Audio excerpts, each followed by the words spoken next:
Assalamualaikum warahmatullahi wabarakatuh. Berjumpa lagi di Lensa Cahaya Channel. Kali ini kita akan menyimak kisah 25 Nabi dan Rasul.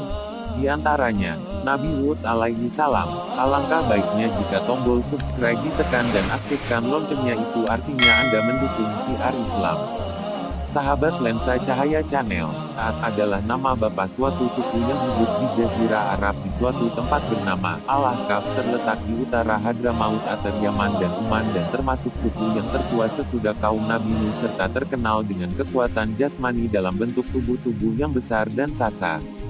Mereka dikaruniai oleh Allah tanah yang subur dengan sumber-sumber airnya yang mengalir dari segala penjuru sehingga akan memudahkan mereka bercocok tanam untuk bahan makanan mereka, dan memperindah tempat tinggal mereka dengan kebun-kebun bunga yang indah-indah. Berkat karunia Tuhan itu mereka hidup menjadi makmur, sejahtera dan bahagia, serta dalam waktu yang singkat mereka berkembang biak dan menjadi suku yang terbesar di antara suku-suku yang hidup di sekelilingnya.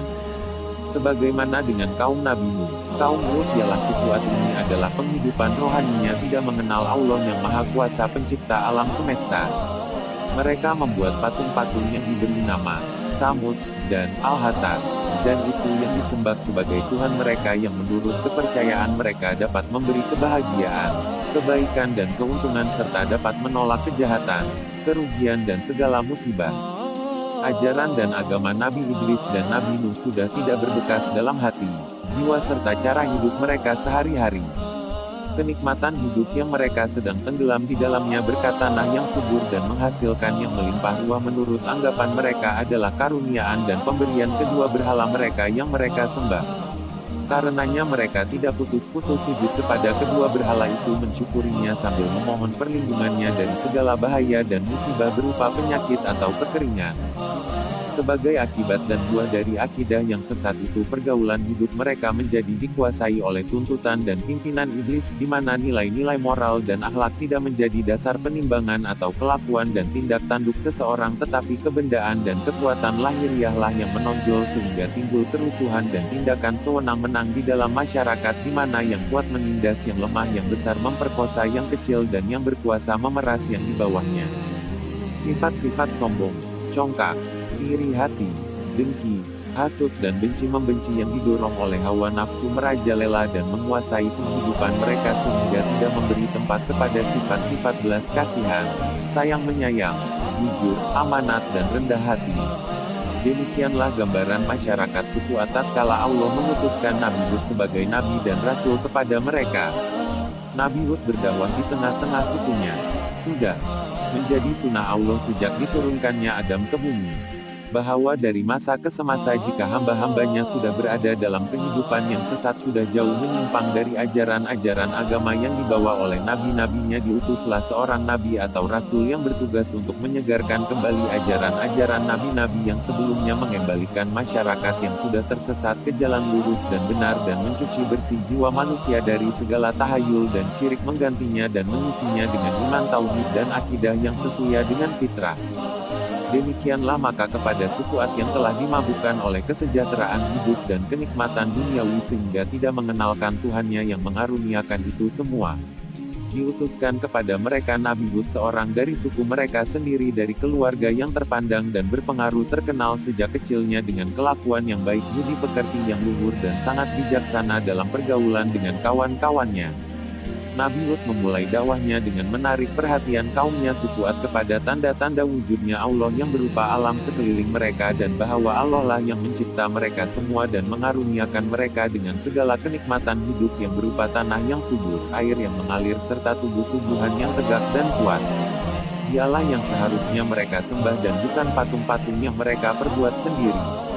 Mereka sebagai manusia adalah makhluk Tuhan paling mulia yang tidak sepatutnya merendahkan diri sujud menyembah batu-batu yang sewaktunya dapat mereka hancurkan sendiri dan memusnahkannya dari pandangan. Diterangkan oleh Nabi Hud bahwa dia adalah pesuruh Allah yang diberi tugas untuk membawa mereka ke jalan yang benar, beriman kepada Allah yang menciptakan mereka, menghidup dan mematikan mereka, memberi rezeki atau mencabutnya dari mereka. Ia tidak mengharapkan upah dan menuntut balas jasa atas usahanya memimpin dan menuntut mereka ke jalan yang benar. Ia hanya menjalankan perintah Allah dan memperingatkan mereka bahwa jika mereka tetap menutup telinga dan mata mereka menghadapi ajakan dan dakwahnya, mereka akan ditimpa azab dan dibinasakan oleh Allah sebagaimana terjadinya atas kaum Nuh yang mati binasa tenggelam dalam air bah akibat kecongkakan dan kesombongan mereka menolak ajaran dan dakwah Nabi Nuh seraya bertahan pada pendirian dan kepercayaan mereka kepada berhala dan patung-patung yang mereka sembah dan puja itu. Bagi kaum Ad, seruan dan dakwah Nabi Hud itu merupakan barang yang tidak pernah mereka dengar ataupun menduga. Mereka melihat bahwa ajaran yang dibawa oleh Nabi Hud itu akan mengubah sama sekali cara hidup mereka dan membongkar peraturan dan adat istiadat yang telah mereka kenal dan warisi dari nenek moyang mereka. Mereka tercengang dan merasa heran bahwa seorang dari suku mereka sendiri telah berani berusaha merombak tata cara hidup mereka dan menggantikan agama dan kepercayaan mereka dengan sesuatu yang baru yang mereka tidak kenal dan tidak dapat dimengertikan dan diterima oleh akal pikiran mereka. Dengan serta-merta ditolaklah oleh mereka dakwah Nabi Hud itu dengan berbagai alasan dan tuduhan kosong terhadap diri beliau serta ejekan-ejekan dan hinaan yang diterimanya dengan kepala dingin dan penuh kesabaran. Berkatalah kaum Ad kepada Nabi Hud, "Wahai Hud, ajaran dan agama apakah yang engkau hendak anjurkan kepada kami? Engkau ingin agar kami meninggalkan persembahan kami kepada Tuhan-Tuhan kami yang berkuasa ini dan menyembah Tuhanmu yang tidak dapat kami jangkau dengan panca indera kami dan Tuhan yang menurut kata kamu tidak bersekutu. Cara persembahan yang kami lakukan ini ialah yang telah kami warisi dari nenek moyang kami dan tidak sesekali kami tidak akan meninggalkannya, bahkan sebaliknya engkaulah yang seharusnya kembali kepada aturan nenek moyangmu dan jangan mencederai kepercayaan dan agama mereka dengan membawa suatu agama baru yang tidak kenal oleh mereka dan tentu tidak akan direstuinya." "Wahai kaumku," jawab Nabi Hud, "sesungguhnya Tuhan yang aku serukan ini kepada kamu untuk menyembahnya walaupun kamu tidak dapat menjangkaunya dengan panca inderamu, namun kamu dapat melihat dan merasakan wujudnya dalam diri kamu sendiri sebagai ciptaannya dan dalam alam semesta yang mengelilingimu, beberapa langit dengan matahari, bulan dan bintang-bintangnya, bumi dengan gunung ganangnya, sungai, tumbuh-tumbuhan dan binatang-binatang yang kesemuanya dapat bermanfaat bagi kamu sebagai manusia, dan menjadi kamu dapat menikmati kehidupan yang sejahtera dan bahagia. Tuhan itulah yang harus kamu sembah dan menundukkan kepala kamu kepadanya. Tuhan yang Maha Esa, tiada bersekutu, tidak beranak dan diperanakan, yang walaupun kamu tidak dapat menjangkaunya dengan panca inderamu, Dia dekat dari kamu, mengetahui segala gerak-geri dan tingkah lakumu, mengetahui isi hatimu, denyut jantungmu dan jalan pikiranmu. Tuhan itulah yang harus disembah oleh manusia dengan kepercayaan penuh kepada keesaannya dan kekuasaannya, dan bukan patung-patung yang kamu perbuat pahat dan ukir dengan tangan kamu sendiri kemudian kamu sembah sebagai Tuhan. Padahal ia suatu barang yang pasif, tidak dapat berbuat sesuatu yang menguntungkan atau merugikan kamu. Alangkah bodohnya dan dangkalnya pikiranmu jika kamu tetap mempertahankan agamamu yang sesat itu dan menolak ajaran dan agama yang telah diwahyukan kepadaku oleh Allah Tuhan yang Maha Esa itu." "Wahai Hud," jawab kaumnya, "gerangan apakah yang menjadikan engkau berpandangan dan berpikiran lain dari yang sudah menjadi pegangan hidup kami sejak dahulu kala dan menjadikan engkau meninggalkan agama nenek moyangmu sendiri? Bahkan sehingga engkau menghina dan merendahkan martabat Tuhan-Tuhan kami dan memperbodohkan kami dan menganggap kami berakal sempit dan berpikiran dangkal. Engkau mengaku bahwa engkau terpilih menjadi rasul pesuruh oleh Tuhanmu untuk membawa agama dan kepercayaan baru kepada kami dan mengajak kami keluar dari jalan yang sesat menurut pengakuanmu ke jalan yang benar dan lurus.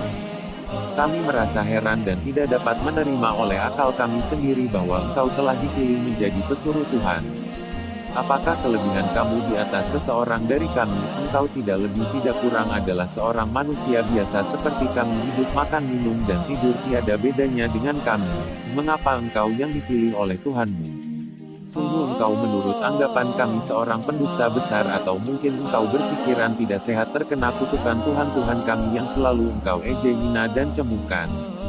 "Wahai kaumku," jawab Nabi Hud, "aku bukanlah seorang pendusta dan pikiranku tetap waras dan sehat, tidak kurang sesuatu pun, dan ketahuilah bahwa patung-patungmu yang kamu pertuhankan itu tidak dapat mendatangkan sesuatu gangguan atau penyakit bagi bandaku atau pikiranku. Kamu kenal aku. Sejak lama aku hidup di tengah-tengah kamu bahwa aku tidak pernah berdusta dan bercakap bohong, dan sepanjang pergaulanku dengan kamu, Tidak pernah terlihat pada diriku tanda-tanda ketidakwajaran perlakuanku atau tanda-tanda yang meragukan kewarasan pikiranku dan kesempurnaan akalku. Aku adalah benar pesuruh Allah yang diberi amanat untuk menyampaikan wahyunya kepada hamba-hambanya yang sudah tersesat kemasukan pengaruh ajaran iblis dan sudah jauh menyimpang dari jalan yang benar yang diajar oleh nabi-nabi yang terdahulu, karena Allah tidak akan membiarkan hamba-hambanya terlalu lama terlantar dalam kesesatan dan hidup dalam kegelapan tanpa diutuskan seorang rasul yang menuntun mereka ke jalan yang benar dan penghidupan yang diredainya. Maka percayalah kamu kepadaku, gunakanlah akal pikiran kamu, berimanlah dan bersujudlah kepada Allah Tuhan seru sekalian alam, Tuhan yang menciptakan kamu, menciptakan langit dan bumi, menurunkan hujan bagi menyuburkan tanah ladangmu, menumbuhkan tumbuh-tumbuhan bagi meneruskan hidupmu. Bersembahlah kepadanya dan mohonlah ampun atas segala perbuatan salah dan tindakan sesatmu, agar Dia menambah rezekimu dan kemakmuran hidupmu, dan terhindarlah kamu dari azab dunia sebagaimana yang telah dialami oleh kaum Nuh dan kelak azab di akhirat. Ketahuilah bahwa kamu akan dibangkitkan kembali kelak dari kubur kamu dan dimintai bertanggung jawab atas segala perbuatan kamu di dunia ini dan diberi ganjaran sesuai dengan amalanmu yang baik dan soleh, mendapat ganjaran baik, dan yang hina dan buruk akan diganjarkan dengan api neraka. Aku hanya menyampaikannya risalah Allah kepada kamu dan dengan ini telah memperingati kamu akan akibat yang akan menimpa kepada dirimu jika kamu tetap mengingkari kebenaran dakwahku. Kaum Ad menjawab, kami bertambah yakin dan tidak ragu lagi bahwa engkau telah mendapat kutukan Tuhan-Tuhan kami sehingga menyebabkan pikiran kamu kacau dan akalmu berubah menjadi sinting. Engkau telah mengucapkan kata-kata yang tidak masuk akal bahwa jika kami mengikuti agamamu, akan bertambah rezeki dan kemakmuran hidup kami, dan bahwa kami akan dibangkitkan kembali dari kubur kami dan menerima segala ganjaran atas segala amalan kami. Adakah mungkin kami akan dibangkitkan kembali dari kubur kami setelah kami mati dan menjadi tulang belulang? Dan apakah azab dan seksaan yang engkau selalu menakut-nakuti kami dan mengancamkannya kepada kami? Semua ini kami anggap kosong dan ancaman kosong belaka. Ketahuilah bahwa kami tidak akan menyerah kepadamu dan mengikuti ajaranmu karena bayangan azab dan seksa yang engkau bayang-bayangkannya kepada kami. Bahkan kami menentang kepadamu, datangkanlah apa yang engkau janjikan dan ancamkan itu jika engkau betul-betul benar dalam kata-katamu dan bukan seorang pendusta. Baiklah, jawab Nabi Hud, jika kamu meragukan kebenaran kata-kataku dan tetap berkeras kepala tidak menghiraukan dakwahku dan meninggalkan persembahanmu kepada berhala-berhala itu, maka tunggulah saat tibanya pembalasan Tuhan, di mana kamu tidak akan dapat melepaskan diri dari bencananya. Allah menjadi saksiku bahwa aku telah menyampaikan risalahnya dengan sepenuh tenagaku kepadamu dan akan tetap berusaha sepanjang hayat badanku memberi penerangan dan tuntunan kepada jalan yang baik yang telah digariskan oleh Allah bagi hamba-hambanya. Pembalasan Allah atas kaum Ad. Pembalasan Tuhan terhadap kaum Ad yang kafir dan tetap membangkang itu diturunkan dalam dua peringkat. Tahap pertama berupa kekeringan yang melanda ladang-ladang dan kebun-kebun mereka, sehingga menimbulkan kecemasan dan kegelisahan, kalau mereka tidak memperolehi hasil dari ladang-ladang dan kebun-kebunnya seperti biasanya. Dalam keadaan demikian Nabi Hud masih berusaha meyakinkan mereka bahwa kekeringan itu adalah suatu permulaan siksaan dari Allah yang dijanjikan, dan bahwa Allah masih lagi memberi kesempatan kepada mereka untuk sadar akan kesesatan dan kekafiran mereka dan kembali beriman kepada Allah, dengan meninggalkan persembahan mereka yang batil, kemudian bertaubat dan memohon ampun kepada Allah agar segera hujan turun kembali dengan lebatnya dan terhindar mereka dari bahaya kelaparan yang mengancam. Akan tetapi mereka tetap belum mau percaya dan menganggap janji Nabi Hud itu adalah janji kosong belaka. Mereka bahkan pergi menghadap berhala-berhala mereka memohon perlindungan dari musibah yang mereka hadapi. Tantangan mereka terhadap janji Allah yang diwahyukan kepada Nabi Hud segera mendapat jawaban dengan datangnya pembalasan tahap kedua yang dimulai dengan terlihatnya gumpalan awan dan mega hitam yang tebal di atas mereka yang disambutnya dengan sorak-sorai gembira, karena dikiranya bahwa hujan akan segera turun membasahi ladang-ladang dan menyirami kebun-kebun mereka yang sedang mengalami kekeringan. Melihat sikap kaum Ad yang sedang bersukaria itu, berkatalah Nabi Hud dengan nada mengejek, mega hitam itu bukanlah mega hitam dan awam rahmat bagi kamu, tetapi mega yang akan membawa kehancuran kamu sebagai pembalasan Allah yang telah kujanjikan, dan kamu ternanti-nanti untuk membuktikan kebenaran kata-kataku yang selalu kamu sangkal dan kamu dusta. Sejurus kemudian menjadi kenyataanlah apa yang diramalkan oleh Nabi Hud itu, bahwa bukan hujan yang turun dari awan yang tebal itu, tetapi angin tofan yang dahsyat dan kencang disertai bunyi gemuruh yang mencemaskan yang telah merusakkan bangunan-bangunan rumah dari dasarnya, membawa berterbangan semua perabot-perabot dan milik harta benda, dan melempar jauh binatang-binatang ternak. Keadaan kaum Ad menjadi panik, mereka berlari ke sana sini hilir mudik mencari perlindungan. Suami tidak tahu di mana istrinya berada dan ibu juga kehilangan anaknya, sedang rumah-rumah menjadi sama rata dengan tanah. Bencana angin tofan itu berlangsung selama 8 hari 7 malam sehingga sempat menyapu bersih kaum Ad yang congkak itu dan menamatkan riwayatnya dalam keadaan yang menyedihkan itu untuk menjadi pengajaran dan ibrah bagi umat-umat yang akan datang. Adapun Nabi Hud dan para sahabatnya yang beriman telah mendapat perlindungan Allah dari bencana yang menimpa kaumnya yang kacau bilau dan tenang, seraya melihat keadaan kaumnya yang kacau bilau, mendengar gemuruhnya angin dan bunyi pohon-pohon dan bangunan-bangunan yang berjatuhan serta teriakan dan tangisan orang yang meminta tolong dan mohon perlindungan. Setelah keadaan cuaca kembali tenang dan tanah Al-Ahqaf sudah menjadi sunyi senyap dari kaum Ad, pergilah Nabi Hud meninggalkan tempatnya berhijrah ke Hadramaut, di mana ia tinggal menghabiskan sisa hidupnya sampai ia wafat dan dimakamkan di sana, di mana hingga sekarang makamnya yang terletak di atas sebuah bukit di suatu tempat lebih kurang 50 km dari kota Siwun dikunjungi para penziarah yang datang beramai-ramai dari sekitar daerah itu, terutamanya dan bulan Sya'ban pada setiap tahun.